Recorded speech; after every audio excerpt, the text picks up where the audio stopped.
கடந்த காலத்தின் கவலைகளிலே மூழ்கி மணியை, நாளை, வாரத்தை, மாதங்களை, வருடங்களை, சில நேரங்களில் தசாப்தங்களை இழக்கின்ற அந்த வேலையையோ, இது தேவையில்லாத வேலை. அல்லது எதிர்கால கற்பனை கனவுகளில் மூழ்கி அந்த கனவுகளே சுகம் என்று கனவு சுக போதையில் சிக்கி காலத்தை கழிப்பது, இதுவும் தேவையில்லாத வேலை.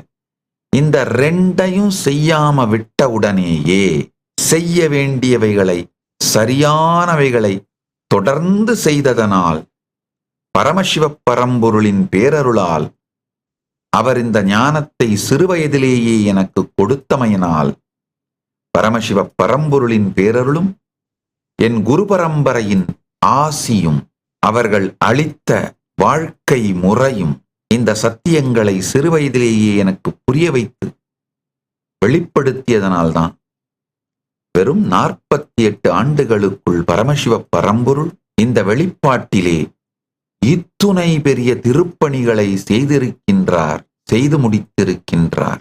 ஆயிரக்கணக்கான புத்தகங்களை என் கைப்பட எழுதியிருக்கேங்கய்யா. பல்லாயிரக்கணக்கான மணி நேரம் தொடர்ந்து 5 வயசுல முதல் ஆன்மீக சத்சங்க மேடையில உட்கார வச்சு சத்சங்கம் நிகழ்த்த வைத்தார்கள் என் ஆச்சாரியர்கள்.